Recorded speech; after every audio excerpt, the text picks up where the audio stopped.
So I'm standing here with the juries, and it makes me feel a bit nervous. Although I never made a movie here, but I still feel like maybe I'm going to be I'm going to get a mark. Does it make you feel a bit like nervous that you are in this position? It's like, you know, it's not judging, but it is a little. The microphone makes me more nervous than being in the position of a jury. Yeah, to be honest. Yeah, it's cool. It's a very responsible position. Yeah, it is. I didn't think about that. No, it's more fun to have the chance to watch a lot of movies. So I'm very looking forward to it. You guys are in the same jury. Tell me about it. We are, yeah. We're judging, as you say, the Israeli shorts, which I'm told is a really important program here, and it is a big responsibility because if you think about it, we could change someone's life, so we have to be really careful. Yeah, there's a lot of money involved, I hear. So, but we're very excited about it. Yeah, so we'll try to do a good job. Yeah, as filmmakers, you always know like how difficult it is to get attention on your work, even if it's good, to get money for your work, to be funded. So I don't know. Do you feel like these festivals are kind of like a step towards greatness for the artists? Yes, of course. I think it helps the artists to create more movies, to get funding for the next project. When you are working on a project, do you think about taking it to festivals? Well, I'm not a filmmaker per se. I program a film festival, and what we do is we give a spotlight to these films. Sometimes they're first-time filmmakers, and even us that we're doing the shorts program, most of these people want to do feature-length films.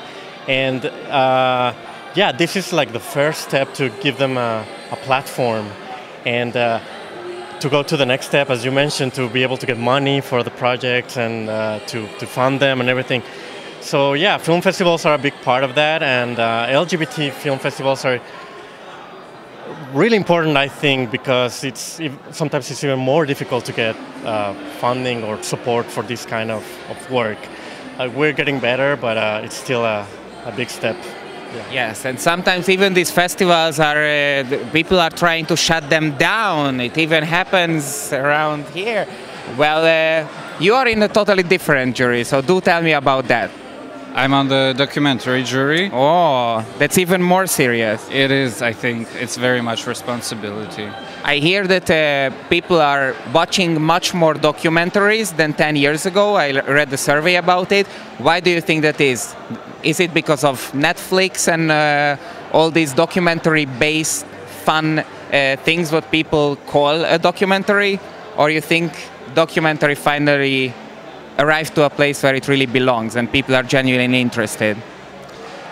If that's true, I think that's a very good thing. I feel like people are very interested in actual stories from all over the world, and when it comes to the queer films, the LGBT films, that's even more important. And yes, I'm very glad if that's the case, because if the documentaries are getting much more attention, then that's the way it should be, because they are not very much different from the feature films. I mean, they are telling the same kind of stories, but just real stories. Well, earlier with one of the filmmakers we spoke about how difficult it is nowadays to push boundaries anymore, because everything is so open and people are speaking about all the different things what 10-20 years ago it was really not on the table.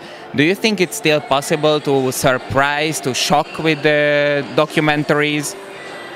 I think so, and I know so, because I have seen already some of the films, the documentaries in this competition of which I am judging, so I won't be telling which ones are pushing the boundaries, but I know for a fact that they are, because they are, and I think it's very much possible. Tell me, where are you from? From Ukraine. From Ukraine, so basically we're neighbors. I'm from Hungary. Ah, yes. Yeah, so we talked a little bit about like Russia and Chechnya earlier, where it's it's the way worse situation, but how is it in Ukraine? Is LGBTQ topic on table? People's minds are open for it? I think yes, very much so. I mean, it's a slow process, but it's changing. the Kyiv Pride is becoming more open and more well attended.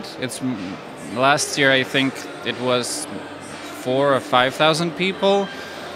This year we'll see. It's going to happen in 3 weeks, and otherwise, yes, it's a very discussed subject. So people are getting used to it more and more.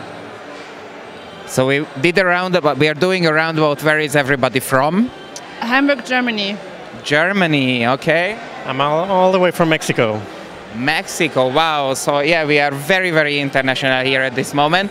But Tel Aviv is very well known of being extremely international. And really you can find, I'm sure, a small piece of Germany, a small piece of Mexico, a small piece of Ukraine in Tel Aviv. Do you have some plan in mind that you definitely must do while you're here in the White City? Not something German I want to do. I want to go to the beach. Beach is my plan. Okay, that's not so German. And you? Well, I'm looking forward to Pride, the march itself, and well, to watch all the films and get to know the city. It's my first time here, so yeah. It is the same for me. It's the Pride and also the films, and then we'll see what else we have time for. Beach. You need to put sunscreen if you go to the beach. Yes. Everybody put sunscreen, okay? The sun is dangerous. Thank you so much, guys. Have fun.